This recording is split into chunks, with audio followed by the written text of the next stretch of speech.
Hi everyone, welcome back to Be Rich. We had spoken about labor law and labor law reforms a couple of videos back. So I thought it's something interesting to talk about and to understand how our system of government in India works, why it is the way it is, and why it's not so easy. As many of you have been saying in the comments, why can't you just change the law? Why can't you do this? Why can't you do that? That it's not so easy in India to go about changing these laws.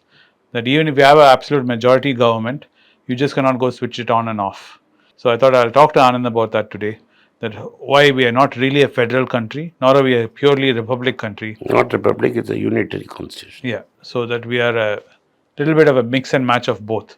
And what happened during 1947 and led to 1950, where we adopted our constitution, and the compromises Nehru had to make and Patel had to make sure that India was working as a country as a single unit, and that we would stay around for a long, long time. So Anand, tell us what is this difference between what is first? Let us tell us what is the difference between these two systems. There's a constitution.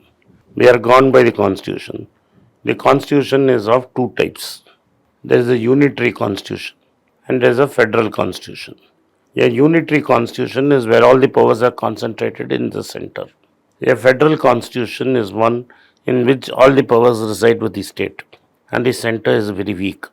The classic example for a federal constitution is the United States, where most of powers, including income tax, is lies with the state. That's why in US you have two income taxes. You have the state income tax and the federal tax. So US is a case of a federal system. The UK is a unitary system. Only now they have made concessional. For Scotland, there is an assembly, a separate Scottish parliament. That was a compromise made much later. There is an assembly in several places, but the powers of the Scottish Parliament are limited. So, the unitary constitution is what prevails in England.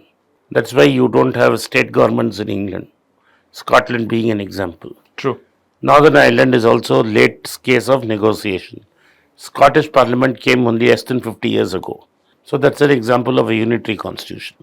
In India, when there was a debate for the constitution, the real partition of India happened because Jinnah and Gandhi could not agree on what would be the constitution. Jinnah wanted a constitution in which the federal will be more powerful, the states would be more powerful, and he wanted only five states. And they had, except finance, defense, except currency, defense, and external affairs, everything would be left to the state. And more importantly, the state had the right to secede, It means leave the union. leave the country. So he wanted an eastern province, he have northwest, western province, central provinces, and the southern province. India never has been in history as a single country. The last 75 years is a unique experiment. Even the Mughals had most of Pakistan and Afghanistan, but they had not come down to Chennai. They were not controlling No, Chennai never. and down. So India, as we know today, this is the first time in history in last 75 years we are functioning as one democratic country. And Nehru, there were primitive of three people from the Congress side.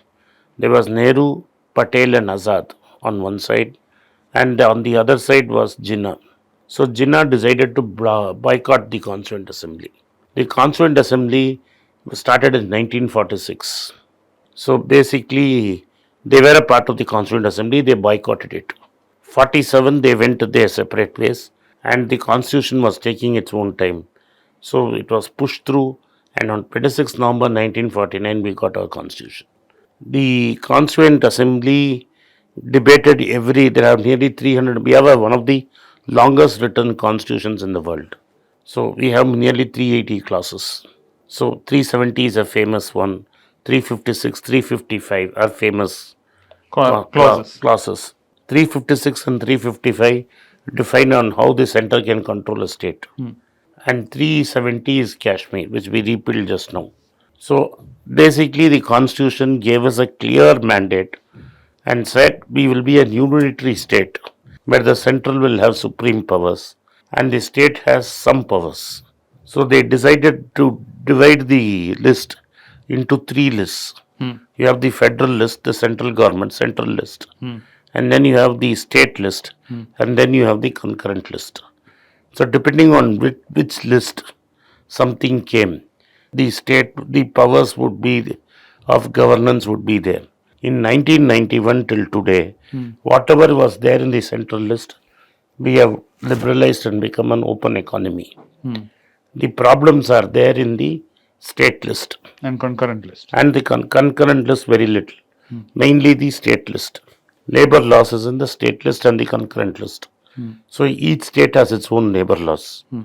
So you cannot have one diktat from the center to push it out. Unified law you cannot declare. You can't push it out.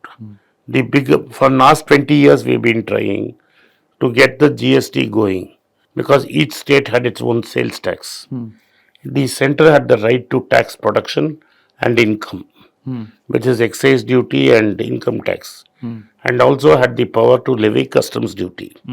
The states have the power to tax distribution and sales. So you had sales tax. Now each state had its own sales tax. So rampant smuggling, and there were a lot of hold up On the border. in the border. So after much wrangling, we have a GST, not a perfect GST, but a GST. There are a lot of problems in the GST. We are not discussing it here today. Correct. This GST was a beginning. So there is seamless transfer of goods. So we have to perfect it over a period of time. It will get perfected. So one India, one tax. So the goods will have the same sales tax wherever we have. That sales tax has subsumed excise duty and other indirect taxes also, except customs. Now, as far as the labor laws are concerned, the labor laws were introduced in India in the Second World War by the British because there was a shortage of labor and everything. So they wanted to put controls. The Rent Control Act also came at that time. When India became independent, both Pakistan and India both inherited the labor laws. So it is a legacy of the British Raj. And till this last 10 years, the left has been a significant force in the parliament. The communist parties, both the communist parties.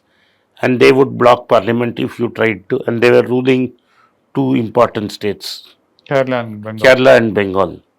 And they would not allow labor laws to be judged. That is why we have had not a great labor reform. And that is why we missed the manufacturing boom. Pakistan inherited the same labor laws. But during 1970, when they had a martial law, this was taken out. They knocked In it out. 1950s or 60s, Ayub Khan took out the labor laws. So when Bangladesh was born, it was born without the labor law.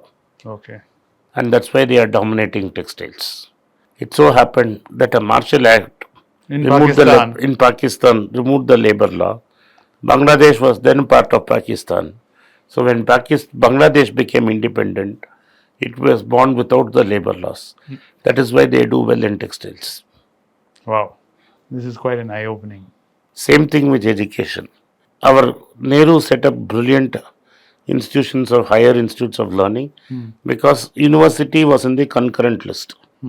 Primary education is in the state list. That's why India's primary education sucks. But whereas it's higher education, universities are some of the best in the world.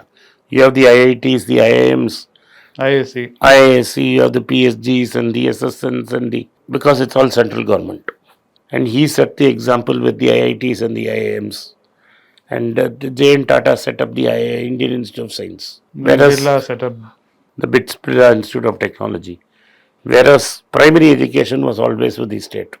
So we not got a uniformity in education. You have a central board, you have a state board, you have ICSE board, you have everything.